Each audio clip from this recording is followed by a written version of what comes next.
अस्सलाम वालेकुम नाज़रीन, मैं हूं आपका होस्ट फरहान फरीद। आप देख रहे हैं विनस स्पोर्ट्स। विनस स्पोर्ट्स में क्रिकेट, हॉकी, फुटबॉल और ग्रास रूट पे जो खेल खेले जाते हैं उनका तस्करा और तजिया पेश किया जाता है और ग्रास रूट लेवल पे जो खेल होते हैं उनको प्रमोट किया जाता है।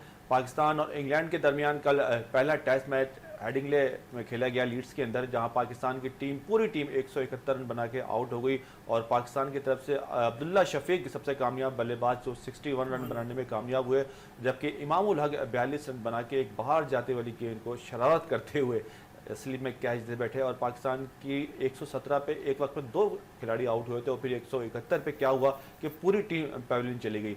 इंग्लैंड ने अच्छा आगाज़ किया और 117 रन पे इंग्लैंड के अब तक 2 खिलाड़ी आउट हैं। जो रूट जो उनके कप्तान भी हैं 37 रन पे नॉट आउट हैं और पाकिस्तान की तरफ से मोहम्मद अब्बास और अली ने एक विकेट हासिल की, जबकि इंग्लैंड की तरफ से रॉबिन्सन ने 5 विकेटें हासिल की। और कल पाकिस्तान का कौमी खेल हॉकी, पाकिस्तान का मुकाबला रवायती हरीफ इंडिया से था, जो ये मैच जो था तकरीबन प्री क्वार्टर फाइनल की अहमियत अख्तियार कर चुका था और पाकिस्तान इंडिया में से जो टीम भी जीतती वो फाइनल 8 में चली जाती। लेकिन आगाज़ ही इतना ख़राब था कि पहले ही क्वार्टर में पाकिस्तान के खिलाफ 3 गोल पड़ गए और दूसरा क्वार्टर जब शुरू हुआ तो इंडिया की टीम ने एक और गोल दाग दिया, यूँ 3 गोल की सबकत हासिल हो गई थी। उसके बाद पाकिस्तान की टीम ने बाउंस बैक किया, कम बैक किया और 2 गोल किए और हाफ टाइम तक पाकिस्तान की टीम 2 के मुकाबले में 4 गोल से हारी थी। और उसके बाद फिर जब मैच मुकर्रर वक्त तक ख़त्म हुआ तो पाकिस्तान की टीम के 3 गोल थे और इंडिया की टीम 5 गोल, और यूं पाकिस्तान का वर्ल्ड कप पे सफ़र अख्ताम पसीर हुआ।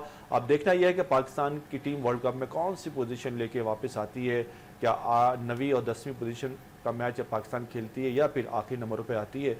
इन सब बातों में नज़र रखेंगे और आज हमारे साथ जो शख्सियात मौजूद हैं, जो मेहमान मौजूद हैं, ग्रास रूट लेवल पे जो काम कर रहे हैं पाकिस्तान हॉकी के लिए, जैसे पाकिस्तान हॉकी का जिक्र हो रहा है तो ना उनका ताल्लुक़ किसी सियासी ग्रुप से है, ना उनका ताल्लुक़ किसी भी ऐसे इदारे से है जो हॉकी में पॉलिटिक्स करता है।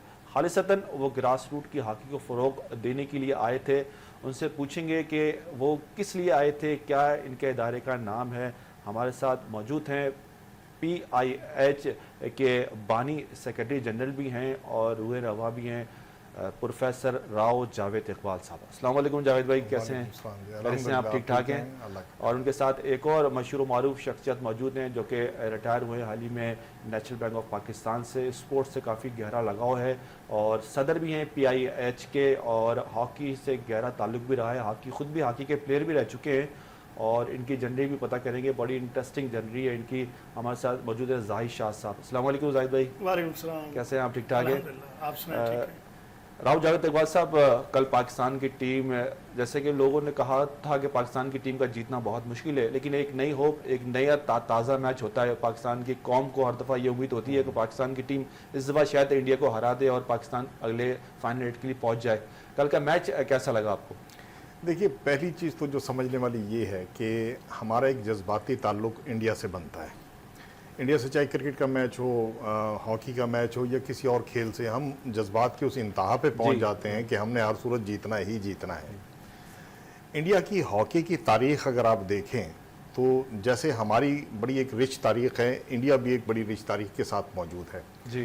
गुज़िश्ता ये जो 2 दहाइयों से इंडिया ने हॉकी पे काम किया है वो कमाल का काम किया है।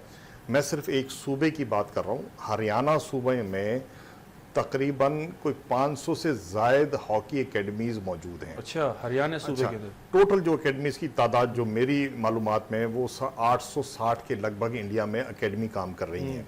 अब ये वो एकेडमीज़ हैं कि जो फुल फ्लैश होके मुकम्मल तौर पर पूरी तैयारी के साथ काम करती हैं और ऐसा काम करती कि जहाँ से खिलाड़ी बन के निकलता है।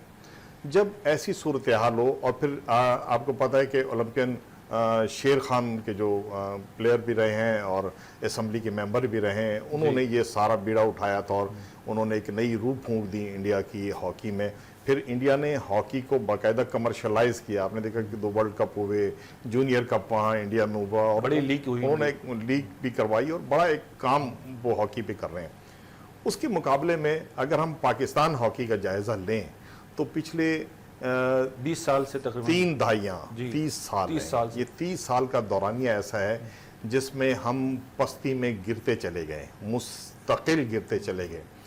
ऐसी कैफियत में जो कल का मैच हुआ था, मैं अब ये सारी कैफियत सामने रखे, अब कल का मैच हम देखते हैं। सही। कल के मैच की पोजीशन ये थी कि 5 और 3 गोल से हमें शिकस्त हुई। हमारी टीम ने 11 बार शूट किया, गोल पे शूट किया। उन्होंने 17 बार किया। अब 11-17 सिर्फ 6 बार का एक फर्क मिलता है, ये कोई बहुत बड़ा फर्क नहीं है। फिर हमारे पास जो बॉल पोजीशन थी 43.2% रही है, उनके पास 56.8% रही है, तो ये भी कोई बहुत ज़्यादा डिफरेंस नहीं है। मैं समझता हूँ कि हमारे बच्चों ने बहुत अच्छा खेल पेश किया। अप डाउन की एक बुनियादी वजह ये रही कि पिछले दिनों आप देखते रहेंगे जो फेडरेशन के मामला चलते रहे, उसके बाद फिर एक नई टीम मोहिउद्दीन वानी साहब ने अपॉइंट की, गैर मुल्की कोचिस की। अब उनके पास इतना वक्त नहीं था कि वो सब कुछ सीधा कर देते। मेरा ख्याल है पाकिस्तान टीम को महज हॉकी लेके खड़ा भी कर दिया अगर ग्राउंड के अंदर, तो ये भी एक बहुत अच्छे साइंस है। इंटरनेशनल लेवल पे अगर देखा जाए प्रेस गिल्डी के अंदर और FIH की जो जमीन थे, उन्होंने पाकिस्तान का वर्ल्ड कप में कमबैक को खुशामदीद कहा है और काफी सरप्राइज कहा है कि पाकिस्तान टीम ने एक धमाका किया है। बिल्कुल धमाका किया है। देखिए जो भी मैंने फिगर्स बताई ना, 12 साल के बाद जी बिल्कुल 8 साल के बाद, हम 8 साल के बाद वर्ल्ड कप खेलने आए हैं। अच्छा, सिर्फ खेलने नहीं आए हैं बल्कि हमने साबित किया है कि हमारे अंदर अभी दम मौजूद है, और अगर यही टीम हमारी मौजूद रहती है और ये सारा सिस्टम, अब वानी साहब ने जो उनको एक टास्क दिया है गैर मुल्की कोचिस को, उसमें एक टास्क ये भी है कि आपने एक सिस्टम बना के देना है। और मैं समझता हूँ कि जिस दिन हमारा सिस्टम बनने में कामयाब हो गया तो मेरा ख्याल है हमें कोई नहीं रोक सकेगा। हमारे अंदर सलाहियत मौजूद है, हमारे अंदर पोटेंशियल इतना मौजूद है कि अगर हम उस पोटेंशियल को इकट्ठा कर लें तो, और उसको इस्तेमाल करें सही मानों में, और ये जो मामे ताए चाचे गामे फुफे ये हट जाए रास्ते में से, तो मेरा ख्याल है कोई वजह नहीं है कि हम एक बार फिर पाकिस्तान हॉकी का एक सुनहरा दौर अपनी आंखों से देख सकते हैं। अच्छा साहब, कल के मैच में जरा बताइएगा कुछ मुख्तसर आपका जो तबसरा और तज़िया है। कल का मैच बेहतरीन रहा और काफ़ी टैलेंट है पाकिस्तान टीम में। पाकिस्तान टीम को तरीके से अगर लिया जाए और मेरिट के ऊपर सिलेक्शन वगैरह ये रखी जाए, और ये कोई वो मजाका नहीं कि हमारी टीम इस काबिल नहीं। कल जो मैच हुआ वो बेहतरीन हुआ। अभी राव साहब ने जैसे तजदिया दिया कि वो बराबर ही रहा काफ़ी हद तक, लेकिन जो पीछे नामुसायद हालात चले उसकी वजह से आज भी, लेकिन ये बहुत बड़ा अचीवमेंट है कि पाकिस्तान टीम वर्ल्ड कप खेली है। ये हर आदमी ने उसको अप्रिशिएट किया। अच्छा, इसी दौरान जो है पाकिस्तान हॉकी फेडरेशन का भी बयान आया, समीउल्लाह साहब का भी बयान आया कि हमने असल तैयारी जो है वो एशियन खेल के लिए की है। तो अभी सितंबर में ही है एशियन खेल, तो आप दूसरी तरफ हम देखते हैं वो बयान देते हैं कि वर्ल्ड कप के बाद हम बड़ी तब्दीलियां करेंगे, नया खून डालेंगे, नौजवान लोगों को चांस देंगे। जब आपने ओलंपिक के लिए अगर क्वालिफाई करना है तो एशियन गेम जीतना ज़रूरी है, और जब एशियन गेम में हिस्सा लेना है तो यंग खिलाड़ी को डालेंगे तो वो कैसे जीतेंगे। और फिर आप दूसरा बयान देते हैं कि चेंजिंग लेके आएंगे, तो एक खिलाड़ी को मोरल गिरता है ऐसा ये बढ़ता है? नहीं, इसमें तो मेरा ख्याल है कोई दो राय नहीं है कि इस किस्म की बयानबाजी, मेरा ख्याल ये वक्त नहीं है हमारे पास इन बयानात का। देखिए हमने एक बड़ी मुश्किल से एक टीम एडजस्ट की है, तो मैं समझता हूँ कि इसी टीम को लेके अगर ये 2-3 साल इंटरनेशनली खेलती है तो यही टीम आपकी कमबैक करने की पोजीशन में आ जाएगी। इसमें आपके पास देखिए बड़ी बासलाहियत टीम मौजूद है। हमारे पास जो लूप होल है, हमें सिर्फ उस तरफ तवज्जो है। हमारे पास गोलकीपिंग साइड ज़रा लूप होल है, हमें उस तरफ तवज्जो देने की ज़रूरत है। हमारे पास पेनल्टी कॉर्नर में 2 एक्सपर्ट हमारे पास मौजूद हैं, इनसे हम फ़ायदा उठा सकते हैं। हमारे पास जो गोल निकालने का रेशियो है वो बहुत कम है। हम ट्राई तो करते हैं लेकिन हमारा जो तालमेल नहीं बनता, तालमेल हमारे फिनिशिंग नहीं बनती। अब इसमें एक और पहलू है जिसको हम अक्सर नज़रअंदाज कर देते हैं। हमारे और उनके जो खेलने का स्टाइल है उसमें ज़मीन आसमान का फ़र्क है। देखिए वो हिट एंड रन पे खेलते हैं, हम जो हमारा स्टाइल था हम छोटे छोटे पासेस से खेलते थे। अब हमारे साथ जो प्रॉब्लम हुआ वो ये हुआ कि हमने अपना स्टाइल छोड़ दिया, हमने कुछ वहां से ले लिया, कुछ अपना शामिल कर दिया। नतीजा ये निकला कि ना हम घर के रहे ना घाट के रहे। हमें अपना स्टाइल अपनाना पड़ेगा। उसकी बुनियादी वजह यह कि हमारे जो मौसमी हालात हैं, हमारे जो माशी हालात हैं, वो हमें उस फिटनेस लेवल तक नहीं पहुंचने दे रहे। तो उसमें फिर हमें ज़ाहिर हिकमत अमली अपनी तब्दील करनी पड़ेगी। हम हिट एंड रन की पोजीशन में उस वक्त जाएंगे कि जब हमारा पूरा फोकस उन प्लेयर्स पर हो जाए, उस प्लेयर्स के पूल पर हो जाए कि हमारे पास कोई 100 के लगभग ऐसे खिलाड़ी हों जो फिटनेस लेवल को इंटरनेशनली मीट करें। लेकिन वो खिलाड़ी कहाँ से आएंगे? हाँ, वो खिलाड़ी कहाँ से आएंगे, ये बड़ा अच्छा सवाल है आपका। देखिए, वो खिलाड़ी बहुत एक आसान तरीका है, ये कोई रॉकेट साइंस नहीं है कि जिस पे हम इतने परेशान हों। एक तो बुनियादी चीज़ ये है कि आप एक सिस्टम बना लें, ठीक है ना। जैसा कि हमने पिछले दिनों वानी साहब को जब ये वानी साहब आए थे तो हमने एक तजवीज़नामा भेजा था। आपके इल्म में है कि हमारा कहीं भी किसी भी जगह पर किसी ओहदे का या किसी और मुफाद का लालच नहीं है। सही। हमने कभी तनकीद भी नहीं की, हम तनकीद से भी दूर रहते हैं। हम ये कहते हैं कि तनकीद के बजाय हम तजवीज़ दे देते हैं। सही। आप उसको देख लें, अगर वो काबिल अमल है तो उस पर मेरा ख्याल है तामीरी तजवीज़ कर लेना चाहिए। तो हमने जो तजावीज़ दी उसमें हमने ये कहा था कि देखिए 3 फेज़ में आप तैयारी करेंगे टीम की। यकदम कोई आप उसमें कोई जादू नहीं है आपके पास कि फूंक मारेंगे और टीम आपकी खड़ी हो जाएगी। आप एक कलील मुद्दती मंसूबा इसलिए कि वर्ल्ड कप आपके सर पे था, एशियन कप आपके सर पर है, ये सारे ऊपर तले जो टूर्नामेंट्स आ रहे हैं ये आपके सर पर हैं। तो इसके लिए आप स्टडी अलग बनाएंगे, फिर एक वस्त मुद्दती बनाएंगे और फिर एक तवील मुद्दती एक स्ट्रेटजी आप तैयार करेंगे। वो जो तवील मुद्दती स्ट्रेटजी होगी वो आपको कम बैक की तरफ लेके आएगी। ये जो अभी आप स्ट्रेटजी बनाएंगे ये आप कम बैक की तरफ नहीं लेके जाएंगे। फिर हमने कुछ तजावीज़ दी थी और अल्हम्दुलिल्लाह अगर आप देख रहे हो, और वो तजवीज़नामा हमने आपको भी भेजा था, तो उन तजावीज़ में से मैं समझता हूँ कि बहुत सारी चीज़ें ऐसी हैं आपने जो जिस पर अमल चीज़ें दरामद आपने शुरू से आज से नहीं, कई 10 सालों से ये चीज़ें करते आ रहे हैं, उनमें तकरीबन 89% या 90% जो है वो अमल होता नजर आ रहा है। तो बताएंगे आप एक एक करके? जी अल्हम्दुलिल्लाह। देखिए, हमारा जो सबसे पहले जो हमने काम किया था ये कहा था कि आप फेडरेशन का स्ट्रक्चर चेंज करें। सही। फेडरेशन में अमूमन ये होता था कि अगर मैं हॉकी प्लेयर हूँ तो मैं ही आऊँगा, मैं ओलंपियन हूँ तो मेरा ही आप कहते थे एडमिनिस्ट्रेटिव बुनियाद पे काम बनता है। हाँ, हमने ये कहा था कि आप टेक्नोक्रेट्स को लेके आएँ, आप स्पोर्ट्स साइंसेस के लोगों को लेके आएँ और मार्केटिंग के लोगों को लें। इन 3 कैटेगरीज पर मुश्तमिल आप फेडरेशन बना दें, क्योंकि आप टेक्नोक्रेट को लाएंगे तो इंतजामी उमूर का माहिर होगा, वो इंतजाम जैसा कि वानी साहब हैं, ठीक है, आपके सामने एक मिसाल मौजूद है। स्पोर्ट्स साइंसेस के लोग अब कई एक नाम जो ज़ेरे गौर हैं और मेरी इतलात के मुताबिक मुस्तकबिल में कुछ लोग शामिल होने जा रहे हैं फेडरेशन में जो स्पोर्ट्स साइंसेस के माहिर होंगे। सही। फिर उसके बाद आपको जो सबसे अहम तरीन डिपार्टमेंट है जो वानी साहब ने मेरा ख्याल है खुद संभाल लिया है, फाइनेंस का। हाँ, फाइनेंस का। वानी साहब बेतहाशा आपके पास पैसा लेके आ रहे हैं, लेकिन मैं समझता हूँ कि ये एक शख्सियत है। कब तक रहेंगे, हमें मुस्तकिल बुनियादों पर एक मार्केटिंग डिपार्टमेंट बनाना पड़ेगा। और मार्केटिंग डिपार्टमेंट जिस दिन हमारा बन गया, हम खड़े हो जाएंगे।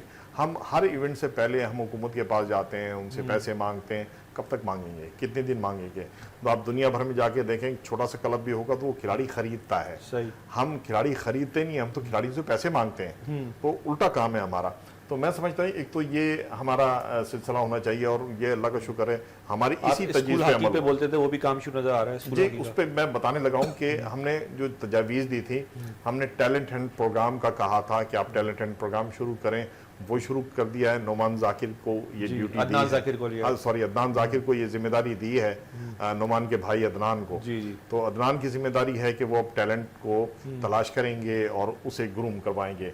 उसके बाद हमने कहा था कि कोचिंग और अंपायरिंग एक बड़ा खला पैदा होने लगा है हमारे पास, क्योंकि जो हमारा 80s के दौर में जो हमारे पास अंपायर थे या कोचिस थे, ये जो दरमियान की मुद्दत गुजरी इसमें वो सब नापैद हो चुकेंगे। अब हमारे पास अच्छे अंपायर नहीं है, अच्छे क्वालिफाइड अंपायर, अच्छे कोचिज नहीं है, तो हमें इनकी ज़रूरत है। फिर तीसरे हमने कहा था कि स्कूल हॉकी डेवलपमेंट प्रोग्राम बनाए। आपने देखा कि इस बाकायदा उन्होंने एक ऐप बना दी, रजिस्ट्रेशन शुरू कर दी और सैकड़ों स्कूलों ने रजिस्ट्रेशन। उस ऐप में थोड़ी सी गड़बड़ है, वो ऐप बाज़ जगह नहीं चल रही, क्योंकि जाहिर सी बात है हमारा जो निज़ाम है सारा का सारा बिजली पर चलता है, बिजली हमारे यहाँ होती नहीं, फिर आपका सिस्टम नहीं चलता, मोबाइल का सिस्टम नहीं चलता, नेट नहीं चलता। तो अभी इसमें थोड़ा सा तब्दीली की ज़रूरत है कि फिल वक्त हम बजाय ऐप के हम वैसे इसको रजिस्टर करें, स्कूल आएँ और रजिस्ट्रेशन करा के और उसके बाद इस पे काम शुरू करें। अभी प्रोग्राम में एक ब्रेक का टाइम हुआ है और वहीं से शुरू करेंगे कि जो PIS ने वानी साहब को तजावीज़ दी थी उस पर मनोमन अमल हो रहा है। एक एक करके राव जावेद इकबाल साहब हमें बता रहे हैं और ब्रेक के बाद जो चीज़ें रह गई हैं वो बताएंगे। यहाँ हुआ एक ब्रेक का टाइम।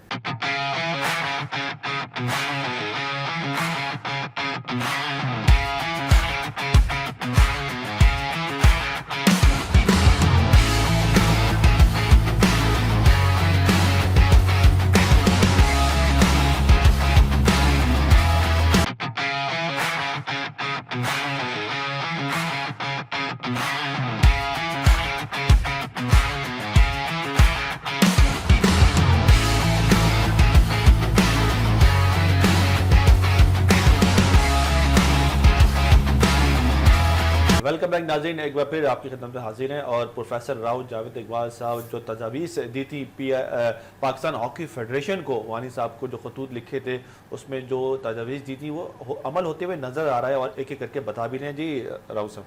हाँ, इसमें एक बात है जो मैं बरमला कहूँगा, वानी साहब को भी मैं दोबारा ख़त लिखने लगा हूँ। चंद चीज़ें ऐसी हैं जिन पर अमल होना बेहद ज़रूरी है। अच्छा, देखिए, एहतसाब और मामलात की शफाफियत, ये वो नुक्ता है जिसने पाकिस्तान हॉकी को बर्बाद किया। अच्छा, अब इस पर जब तक आप काम नहीं करेंगे, आप मैं तो कहता हूँ कि पिछले 4 दहाइयों तक का एहतसाब होना चाहिए। आप फ्रांसिक ऑडिट करवाएं पिछले 4 दहाइयों का, यानी 40 साल की और फ्रांसिक ये ऑडिट आपका करवाएं। नहीं, काफ़ी लोगों का मुतालबा भी है। क्योंकि ये बुनियादी चीज़ है जी। ना। जब फ्रांसिक ऑडिट होगी तो आपको पता चलेगा कि कौन लोग इस हॉकी की तबाही में मुलविस रहे तो ये हैं। आइंदा कोई ऐसा करने से 10 बार सोचेगा। जाहिर है, जब तक देखिए सजा नहीं मिलेगी जी। तो उस वक्त तक तो आदमी खा पी के डकार लिए बगैर निकल जाता है ना, तो वो जी। डकार भी क्यों ले। तो जब तक हम उसका एहतसाब नहीं करेंगे, अब यहाँ वानी साहब की कमजोरी है। मैंने पहले भी ये बात कही थी, मैं दोबारा ये बात दोहरा रहा हूँ कि ये शफाफियत का मामला इतना हसास है जिस पर वानी साहब को तवज्जो देनी चाहिए। वानी साहब ने अब जो लूप होल ऑफ इस फेडरेशन का या एडहॉक फेडरेशन का है वो ये है कि इन्होंने उन्हीं लोगों को दोबारा लाना शुरू कर दिया है कि जो हॉकी के पिछले 40 दहाइयों में जो चेहरे हम देखते आए और जिनके आगे पीछे होने से हॉकी तबाह होती रही है और भरपूर मौका मिल चुका है उन्हें हर चीज़ का। और मैं समझता हूँ कि अब ये इन लोगों को जब आप वापस लेके आएंगे तो फिर एडहॉक लगाने का फायदा नहीं है। फिर एडहॉक नहीं लगाना चाहिए, तो ठीक है, जो फेडरेशन चल रही थी उसे चलने देते। एडहॉक या फिर इंतखाब। हाँ, ये भी एक बड़ा अच्छा सवाल है। बाज हलकों की तरफ से बड़ी आवाज उठ रही है कि भाई आए तो ये इंतखाब के लिए थे, इंतखाब के लिए आए थे और ये जम के बैठ गए हैं। जी। वैसे तो हमारे मुल्क का चलन यही है कि हाँ, जो आता है वापस जाने तारीख के लिए यही नहीं बताती आता। लेकिन यहाँ मैं एक दो चीज़ें बताऊंगा आपको कि हमारा जो पाकिस्तान हॉकी फेडरेशन का आइन है उसमें भी बहुत सारे सुकम हैं और बहुत सारी तब्दीलियों की हमें ज़रूरत है। देखिए, ये जो मैंने अभी एक बात की ना एहतसाब और शफाफियत की, हमारे आइन में कहीं भी एहतसाब और शफाफियत का जिक्र आपको नहीं मिलेगा। अच्छा, आइन में कहीं नहीं है। आइन में आपको कहीं कोई ऐसा क्लॉज नहीं मिलेगा जिस क्लॉज के तहत आप गिरफ्त कर सकें। बस नंबर लगे हुए हैं, भाई 2 टेनओवर कर सकेगा, 3 टेनओवर कर सकेगा, अब उसकी मर्जी है। 3 टेनओवर जो कुछ कमा सकता है कमा ले, जो माल पीट सकता है वो पीट ले, उसके बाद कहानी खत्म हो जाएगी। जैसे कि पाकिस्तान के आइन में 62-63 की एक शिक मौजूद है, मैं समझता हूँ कि पाकिस्तान हॉकी फेडरेशन के आइन में भी इस नौयत की एक बाकायदा शिक और उसकी क्लॉज होनी चाहिए। सिर्फ एक शिक ना हो, वो क्लॉज के साथ हो कि कहाँ कहाँ कैसे कैसे क्या क्या होना चाहिए और कहाँ कहाँ क्या क्या और कैसे कैसे सजा होगी। बिल्कुल, वो उस सजा पर फिर अमल दरामद भी होना चाहिए। दूसरे फिर ये कि हमने सिर्फ उन लोगों को जगह दी हुई है जो हॉकी से जो फेडरेशन से मुंसलिक उनकी निचली सतह की एसोसिएशंस हैं। मैं समझता हूँ कि आइन में अब थोड़ी सी तब्दीली ये भी करनी चाहिए कि जो लोग ग्रास रूट लेवल पर पाकिस्तान हॉकी के लिए खुलूस के साथ काम करने चाहिए, आइन में इतनी गुंजाइश निकालें कि वो भी पाकिस्तान हॉकी फेडरेशन में बहैसियत ओहदेदार नहीं, बहैसियत मुबस्सिर शामिल हो जाए। अच्छा, ताकि उनकी मुबस्सिर से क्या मुराद है आपकी? देखिए, मुबस्सिर से मुराद ये होता है कि आप सारी चीजें देखेंगे, उस पर तबसरा करेंगे और तजवीज देंगे। आपको एडवाइजर के तौर पर एक इस्तेकाक हासिल हो जाएगा आईनी तौर पर। तो एक तो हमें ये इस करने की जरूरत है। दूसरी ये कि आपने दरमियान में देखा था क्लब की रजिस्ट्रेशन शुरू की थी इन्होंने, पोर्टल खुला था। अच्छा, उससे पहले आप थोड़ा सा पीछे चले जाएं तो पाकिस्तान इंस्टीट्यूट ऑफ हॉकी ने अपने एक मैगजीन में क्लब रजिस्ट्रेशन का पूरा एक तरीक़ाकार वज़ा करके पाकिस्तान के लोगों के सामने रख दिया था। और वो इतना मरबूत और मुनज़्ज़म था कि आप एक क्लिक पर, मिसाल के तौर पर मैं अगर कहीं से खेलता हूं तो एक क्लिक पे मेरा डेटा सामने आ जाएगा, और अगर मैं किसी दूसरे क्लब से भी रजिस्टर्ड होना चाह रहा हूं तो जब तक परमिशन नहीं होगी मैं नहीं जा, जैसे कि ज़माने में हुआ करता था। तो ये रजिस्ट्रेशन बहुत ज़रूरी है। इसका जो सबसे बड़ा फ़ायदा होगा वो ये कि जाली क्लब्स ख़त्म हो जाएंगे। तो जालसाजियां हमारे होती हैं, आप देखते हैं कि 40 क्लब, 50 क्लब, 30 क्लब फिजिकली नहीं होते, वो डमी होते हैं। फिजिकली कोई नहीं होता। वोट डालने के लिए सदर वोट डालने, सिर्फ वो वोट की हद तक है ताकि मेरा ग्रुप मजबूत हो, उसका ग्रुप मजबूत हो, ये सारी चीज़ें हैं। तीसरे कि हमारे पास अभी तक पाकिस्तान हॉकी में थिंक टैंक नाम की कोई चीज़ नहीं है। हमारे यहाँ एक मजबूत, मरबूत, मुनज़्ज़म और बाइख्तियार थिंक टैंक होना चाहिए, सोच के तजावीज़ तहरीरी तौर पर सबमिट करवाए। अच्छा, उस थिंक टैंक को भी आईनी हैसियत देनी चाहिए कि कौन लोग उस थिंक टैंक जो कौंसिल मेंबर होते हैं वो क्या होते हैं? नहीं, कौंसिल मेंबर तो असल में ये सारे जितने भी कौंसिल मेंबर आपके पास, ये कांग्रेस मेंबर जी, जिनको हम कांग्रेस कहते हैं, मेंबर, सॉरी। ये बेसिकली वो टूल है जिसके जरिए हम इलेक्शन जीतते हैं बड़ी मादत के वो साथ। बनते कैसे हैं काउंसिल में? जाहिर सी बात है, वो कांग्रेस मेंबर तो आपका जो अच्छा, वो डिस्ट्रिक्ट ताहयात रहते हैं डिस्ट्रिक्ट नहीं, जब डिस्ट्रिक्ट की बॉडी बनती है तो डिस्ट्रिक्ट की बॉडी से वो कांग्रेस मेंबर मुंतखब अच्छा। होके फिर फेडरेशन में जाता है। सही। लेकिन जाहिर सी बात है उनका वो रोल नहीं होता, वो सिर्फ एक कनेक्ट करते हैं उस एसोसिएशन को। अच्छा, उनका काम सिर्फ वो वोटिंग करना होता है और बस। थिंक टैंक एक अलग चीज है। थिंक टैंक में तजावीज़ देना। विजनरी लोग होने चाहिए जिनका विजन ब्रॉड हो और ऐसा विजन हो कि जिससे हम पाकिस्तान हॉकी को बेहतर कर सकें। देखिए, खिलाड़ी बहुत अच्छा हो, वो बेहतरीन खिलाड़ी हो, दुनिया का माना हुआ खिलाड़ी हो, लेकिन ज़रूरी नहीं है कि वो थिंक टैंक का हिस्सा बनने के काबिल भी हो। ग्राउंड की हद तक तो बहुत बेहतरीन है। इसी तरीके से आपकी एडमिनिस्ट्रेशन है, एडमिनिस्ट्रेशन में आप हर आदमी के बस की बात नहीं है। एडमिनिस्ट्रेशन अब बाकायदा एक साइंस का दर्जा रखती है। लोग MBA करते हैं, PhD करते हैं, तो हर शख्स आके एडमिनिस्ट्रेशन में घुस जाता है तो उसका नतीजा फिर खराबियों के अलावा कुछ भी नहीं निकलता।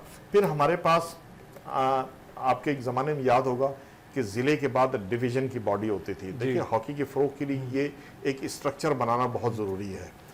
ज़िला बनाए, ज़िला से डिवीज़न बनाए, डिवीज़न से फिर सूबा, सूबे से मरकज़ की तरफ जाए। हमने दरमियान से डिवीज़न ख़त्म कर दी है। अब डिवीज़न जब ख़त्म हो जाएंगे तो ज़िला डायरेक्ट सूबे से कनेक्ट होता है, तो ये डायरेक्ट कनेक्टिविटी ये मुनासिब नहीं है। मैं समझता हूँ कि ज़िला अपना काम करे, फिर डिवीज़न उसका एक पूरा फॉर्मेट बनाए और वो फॉर्मेट बना के और फिर उसकी इम्प्लीमेंटेशन हो और वो डिवीज़न उसका सारा का रिस्पॉन्सिबल हो। ज़िले सतह पर मुकाबले हों, डिवीजनल सतह पर मुकाबले हों, सूबाई सतह पर मुकाबले हों, फिर मरकज़ी स्तर, तो यहाँ से फिर आपको लेकिन एक बड़ा लॉट मिलेगा। मतलब यहाँ पर बात आती है कि इंतखाब की, तो एडहॉक इसका मतलब है कि फार्मूला सही नहीं है, इंतखाब ज़रूरी है। ये सारी चीज़ें आपने बताई हैं, इंतखाब होना ज़रूरी है इसके लिए? ज़रूरी तो है, लेकिन मैं समझता हूँ कि फिल वक्त हम इंतखाब। अच्छा, इंतखाब अगर होते भी हैं तो इस वक्त जो सेटअप बना हुआ है, जैसे आपने कहा कि एक डमी क्लब बने होते हैं इसे वोट डालने के लिए, तो फिर वही लोग आ जाएंगे जो बाजी में थे और वही काम शुरू हो जाएंगे फिर तो। हम यही तो कह रहे हैं ना कि एक तो आप देखिए, एक बात और रह गई मेरी आइन के हवाले से कि हम आइन के हवाले से कारकर्दगी का, आइन के अंदर एक कारकर्दगी का पैमाना मुकर्रर कर देंगे। भाई ये कारकर्दगी है, जो इस कारकर्दगी पर पूरा उतरेगा वो इलेक्शन लड़ने का अहल होगा, उसके अलावा कोई दूसरा नहीं होगा। उसका एक टेन्योर मुकर्रर कर लें, साल कर लें, 1.5 साल कर लें, 2 साल कर लें, 3 साल कर लें। उसके बाद कोई करप्शन के इल्जाम तो नहीं है, करप्शन, वो हर चीज शफाफ हो, अहलियत हो, विजन हो उसके पास, फिर उसके पास सबसे बढ़ के जो बुनियादी चीज़ है वो ये कि वो हॉकी को लेकर चल सकता हो। देखिए, बहुत सारे लोग दावेदार, तो आप कराची शहर में देख लीजिए, बहुत सारे लोग हॉकी के दावेदार हैं, उनके कितने क्लब हैं, कितने खिलाड़ियों को वो प्रमोट करते हैं।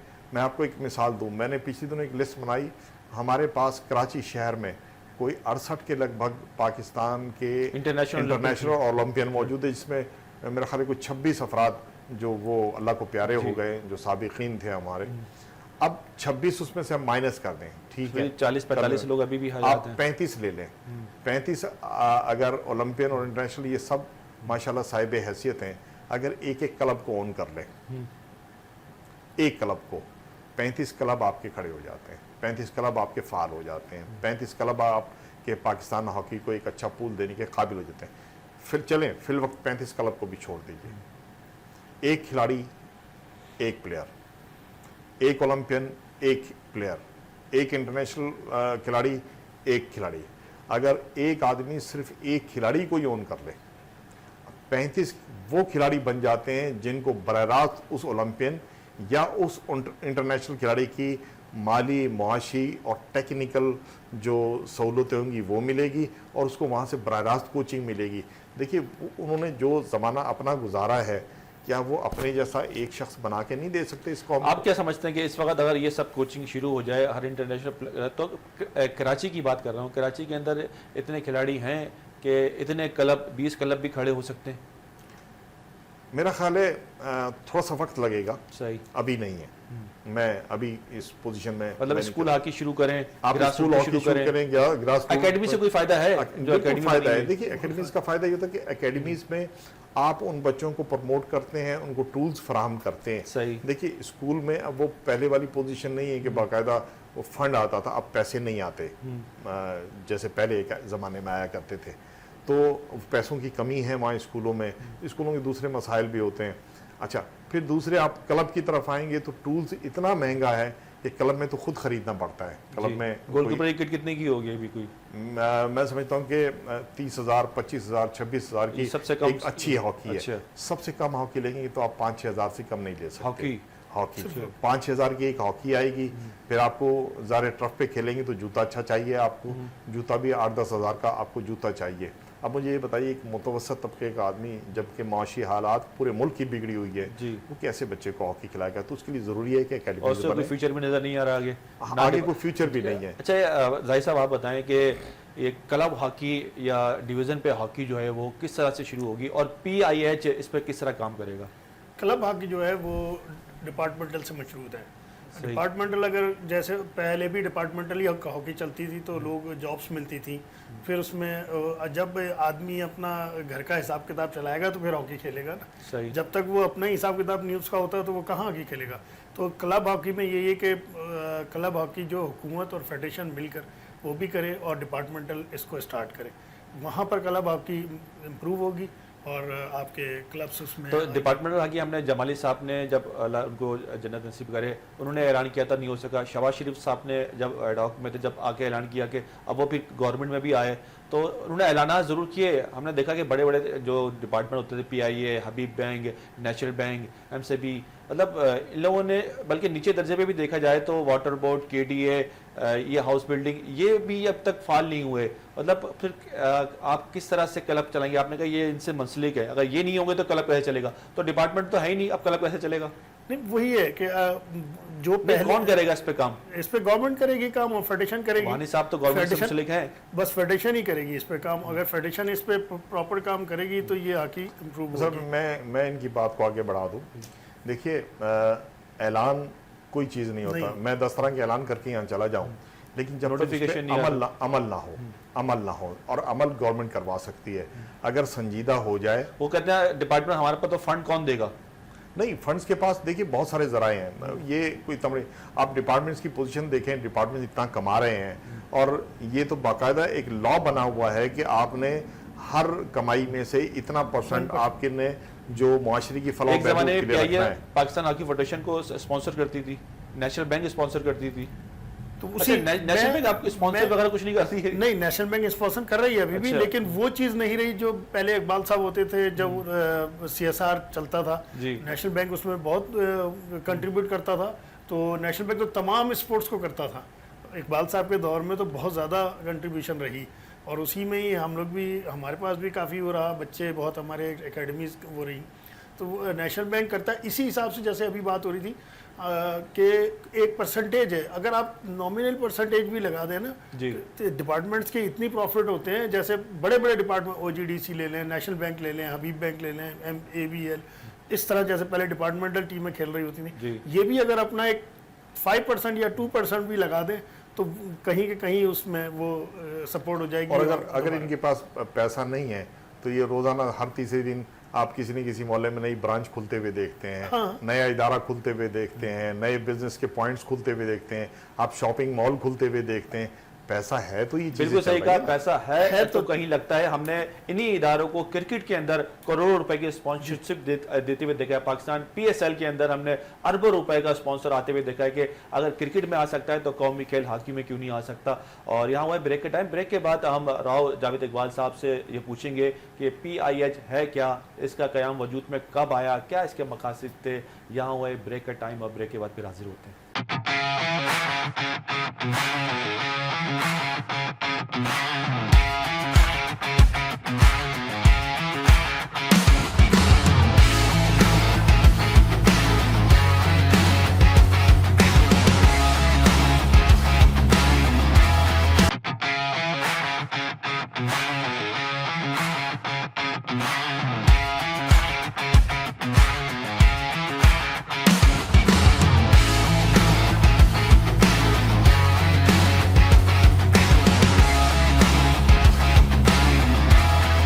वेलकम बैक नाज़रीन, एक बार फिर आपकी खिदमत में हाजिर हैं। और ब्रेक से पहले जैसे कहा था कि PIH Pakistan institute of hockey का क़याम कब वजूद में आया, क्या मकासद थे, क्या विज़न था और आपके साथ उस वक़्त कौन खड़ा था, और इस पे अब तक कितना आपने अचीवमेंट किया है, कितने लड़कों को आपने नौकरियाँ दी हैं, कितने लड़कों को आपने हॉकियाँ दी हैं, कितने गोलकीपर्स को आपने किट्स दिए, कहाँ कहाँ काम किया है, सिर्फ कराची में या पूरे पाकिस्तान में काम हो रहा है, क्या काम कर रही है पाकिस्तान इंस्टीट्यूट ऑफ हॉकी। इनके बानी सेक्रेटरी राव जावेद इकबाल साहब से पूछते हैं। जावेद भाई, वो लोग बहुत तनकीद भी करते हैं कि रियासत के ऊपर रियासत बनाई हुई है, और PIH है क्या। आपको एक दौर में जो है वो ब्रिगेडियर खोखर साहब ने भी बुलाया था इस बात को पूछने के लिए। तो आपके शहर में बातें होती हैं, क्या है PIH, आज लोगों को बताएं कि इसका क़याम वजूद में क्यों लाए। हॉकी तो चल ही रही थी। देखिए, मैं अक्सर कहा करता हूँ कि जब गाड़ी चलती है ना जी, तो धूल तो उठेगी। सही। अब धूल के डर से गाड़ी बंद कर दें तो ये कोई तुक बनती नहीं है। मैं कोई बुरी मिसाल नहीं देना चाहता, मैं सिर्फ गाड़ी सही। की मिसाल की हद तक रहता हूँ। पाकिस्तान इंस्टीट्यूट ऑफ हॉकी, इसके क़याम के पीछे जो हमारा नुक्ता नज़र था वो ये था कि देखिए, पाकिस्तान हॉकी फेडरेशन के ओहदे में हर शख्स नहीं पहुँच सकता। सही। ठीक है, अब ज़ाहिर है आपके पास अगर 1 लाख अफराद हॉकी से मुंसलिक हैं, फ़र्ज़ कीजिए, अब 1 लाख में सबको तो हिस्सा नहीं मिलेगा कि मैं भी फेडरेशन का सेक्रेटरी बन जाऊं, मैं भी सदर बन जाऊं। सही। जब नहीं बन सकते तो फिर उसका एक हल ये है कि हम पाकिस्तान हॉकी फेडरेशन के दस्तों बाजू बने। सही। कैसे बने, ये बड़ा एक अहम सवाल है। देखिए, एसोसिएशन में भी अगर निचली सतह भी एसोसिएशन में जाएंगे तब भी लाख में से 20,000, 25,000, बस 75,000 फिर बाहर रह जाता है। अब वो जो 75,000 बाहर रह जाता है, उसका काम क्या है कि दस्तों बाजू बनने का बेहतरीन तरीक़ा ये है कि जो पाकिस्तान हॉकी के लिए जितना कर सकता है वो कर गुजरे। सही। तो हमने इसी सोच को सामने रखे हमने पाकिस्तान इंस्टीट्यूट ऑफ हॉकी नामे एक इदारा, मेरे जहन में ख्याल आया। कब ये वजूद में आया? ये 2012 दिसंबर 2012 में अच्छा। हमारे जहन में ये ख्याल आया और फिर हमने इस पे वर्किंग शुरू की, मुशावरत होती रही और 2012 के दिसंबर में ही फिर हमने इसका बाकायदा आगाज़ कर उस वक्त कौन कौन लोग आपके साथ थे?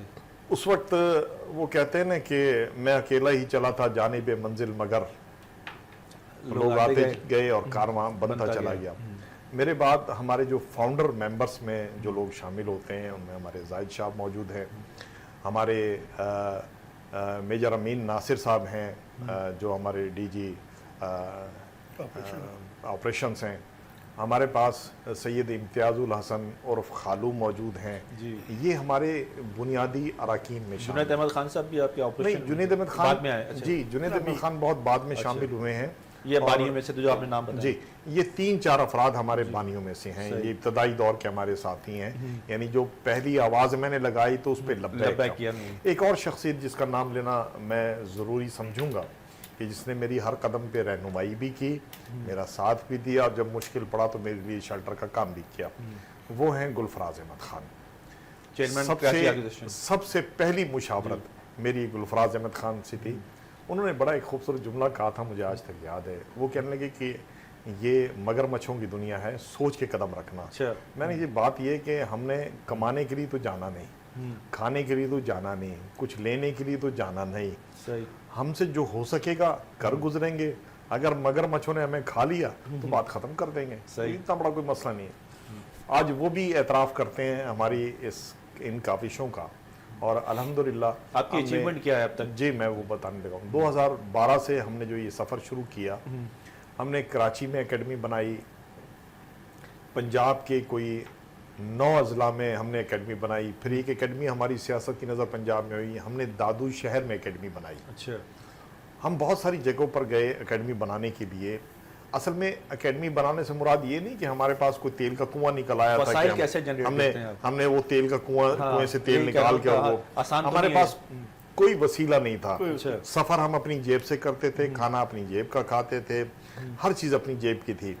हाँ, शुरू में जब हमने ये सिलसिला शुरू, हमारे जहन में ख्याल ये था कि जो लोग भी ग्रास रूट लेवल पे काम करना चाहते हैं कि हम उनको इकट्ठा एक प्लेटफॉर्म दे दें। बुनियादी तौर पर एकेडमी का तस्वुर ये था और उन्हें एक गाइडलाइन फराहम करेंगे। देखिए, ऐसे ऐसे अगर हम काम करेंगे तो इससे कामयाबी जल्दी मिल सकती है, पाकिस्तान हॉकी के लिए एक बड़ा पूल तैयार कर सकते हैं।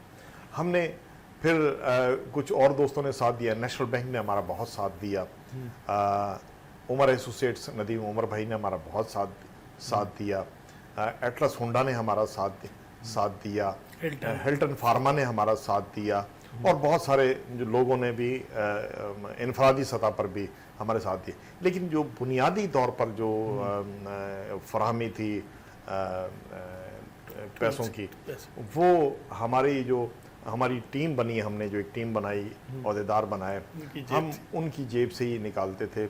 हम कोई प्रोग्राम डिज़ाइन करते थे और सब में तकसीम कर देते हैं कि जब अब इतना पैसा खर्च होगा, फ़र्ज़ कीजिए 5 लाख खर्च होना है, हम 10 आदमी हैं, 50 अब तक कितने शहरों में आपकी अकेडमी चल रही है? जी, हमारी शुरू में 10 शहरों में एकेडमी थी, लेकिन उसके बाद जो हालात अप डाउन होते रहे उससे सुकड़ के अब इस वक्त हमारी 6 एकेडमीज काम कर रही हैं। कराची में एकेडमी थी, वो सियासत की नज़र हुई, हमने 2 बार यहाँ एकेडमी कायम की, दोनों बार सियासत की नज़र हुई और हमें काम नहीं करने दिया। हालांकि हमने कहा भी कि देखिए, हम कहीं ओहदे के तलबगार नहीं हैं, कुछ चाहते नहीं हैं, को कहीं टूर पे नहीं जाना चाहते, किसी टीम का हिस्सा नहीं बनना चाहते, हमें काम करने दें। ये बच्चे हम काम करते हैं 16 साल की उम्र तक, हम 16 साल से बच्चा ऊपर होगा हम आपके हवाले कर देंगे, भाई आप ले जाए, जिसका दिल करे वो ले जाए हमारे बच्चे को, अपनी टीम में शामिल करे, उसे आगे बढ़ाए। बहरहाल, तो ये 6 जगह। अब हमारी अचीवमेंट की तरफ अब जब जाएंगे तो अल्हम्दुलिल्लाह 168 बच्चा, मैं दावे के साथ कह रहा हूँ, हमने पाकिस्तान आर्मी को दिया। अच्छा, 168। हमारा इस वक्त जो पाकिस्तान आर्मी की सीनियर हॉकी टीम है, उसके कैप्टन भी हमारी कुईवाल हॉकी एकेडमी के कैप्टन रहे, हमारी एकेडमी के, तो वो भी हमारी एकेडमी का हिस्सा रहे। उसके अलावा हमारे पास पाकिस्तान में, पाकिस्तान सीनियर, जूनियर, अंडर 21 और अंडर 18 में भी 4 बच्चे इस वक्त हमारे उस टीम का भी हिस्सा हैं। फिर आप आगे चलेंगे तो आप ये देखेंगे कि मुख्तलिफ डिपार्टमेंट्स में भी हमारा बच्चा मिल जाएगा। तीसरी ये कि हमने बच्चों को एजुकेशनली जब सपोर्ट करना शुरू किया तो उसमें से कई बच्चे ऐसे थे जो गरीब थे, नहीं पढ़ सकते थे, हमने माली सपोर्ट की। आज उसी सपोर्ट की बुनियाद पर कोई इंजीनियर है, कोई डॉक्टर्स हैं। अच्छा, फलाई इदारों में भी आप काम कर रहे थे हॉकी के लिहाज से? हमने मुख्तलिफ फलाई इदारों में गए, हमने कराची में एक प्रोजेक्ट बनाया, हमने 3 यतीम खाने हमने यहाँ लिए, एक यतीम खाना लाहौर से लिया। लाहौर के यतीम खाने की तो अचीवमेंट ये है कि वो इस वक्त लाहौर डिवीज़न की चैम्पियन है, वो वहाँ की टीम, और वो दिसंबर में इंशाल्लाह कराची आएगी, तो आप देखेंगे तो उसका एक बड़ा एक सिस्टम है। यहाँ हमारे 100 बच्चे हैं, हम उनको हॉकियाँ देते हैं, सारी तरबियत देते हैं, सारी चीज़ें उनको फराहम करते हैं, जूते तक हमने उनको ख़रीद के दिए हैं। अब फिर हमारे पास ये हुआ कि हमने कुछ नई चीज़ें शुरू की। और एक और अहम बात बताओ आपको, पाकिस्तान में ये वाहिद इदारा है जिसने पहली बार हॉकी के रिकॉर्ड को इकट्ठा किया। अच्छा। और इस वक्त उर्दू ज़बान का दुनिया का वाहिद हॉकी मैगजीन हम शाया करते हैं। क्या नाम है? हॉकी जर्नल के नाम से। अच्छा, सहमाई हॉकी जर्नल, महीने सहमाई है, क्योंकि ज़ाहिर वसाइल इतने नहीं थे, इश्तिहार कोई मिलता हमें नहीं है, कोई देने को तैयार नहीं है, ज़ाहिर मुर्दा घोड़े पे कोई पैसे नहीं लगा। अच्छा, एक चीज़ मैं आपको ज़रूर बताना चाहूँगा कि प्रोग्राम ख़त्म होने में सिर्फ 1 मिनट का टाइम रह गया है, लेकिन अचीवमेंट आप बहुत सारी बताएं, लेकिन मेरी नज़र में जो एक बहुत बड़ी अचीवमेंट थी पाकिस्तान इंस्टीट्यूट हॉकी की, लोग भूल चुके थे पाकिस्तान का ओलंपिक टाइटल, रोम ओलंपिक हमने जीता था 9 सितंबर को। वो इस तारीख को ज़िंदा करने में इनका बहुत कलीदी किरदार था, और 9 सितंबर का दिन धूमधाम से मनाते हैं। वो दिन आपने हमेशा लोगों को याद दिलाया। देखिए, दिन जिंदा करने में नहीं कलीदी किरदार था, बल्कि वो उस दिन की क्रिएशन भी हमारी अपनी है। अच्छा, हमने क्रिएट किया था कि उस दिन जो है गवर्नमेंट की सतह पे जो दिन मनाया जाए। अच्छा, उसके लिए भी अभी मेरी कल भी बात हुई है, हमारे MNA हैं अहमद सलीम सिद्दीकी साहब, तो उनके थ्रू हम कौमी असम्बली में भी रिक्वेजिशन जमा करवा रहे हैं, ताकि ये जो 9 सितंबर आ रहा है, इससे पहले सरकारी सतह पर इसको हॉकी का कौमी दिन करार दे दिया जाए।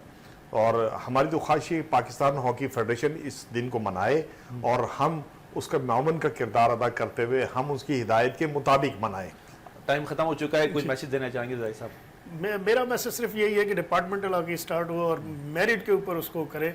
जब आप मेरिट पे चलेंगे तो अल्लाह भी आपकी मदद करता है और उसमें कामयाबी आपका कदम चुनती है। राव साहब, कोई मैसेज देना चाहेंगे आखिर? देखिए, पाकिस्तान से मोहब्बत का बुनियादी तकाजा ये है कि हम पाकिस्तान के हर उस शय के लिए काम करेंगे जिसने पाकिस्तान को 4 चांद लगाए हों, और हॉकी भी उसका एक हिस्सा रहा है। हमें हॉकी से मोहब्बत करनी चाहिए, और सिर्फ मोहब्बत नहीं करनी चाहिए, हमें हॉकी की खिदमत करनी चाहिए अपने अपने क्राइटेरिया में रह के।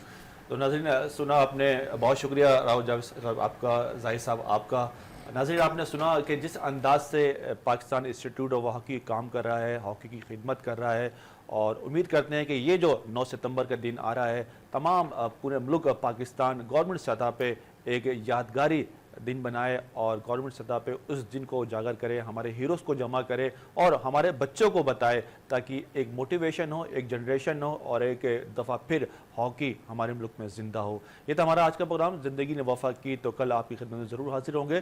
जब तक के लिए अपने होस्ट फरहान फरीद को दीजिए इजाज़त। अल्लाह हाफिज़।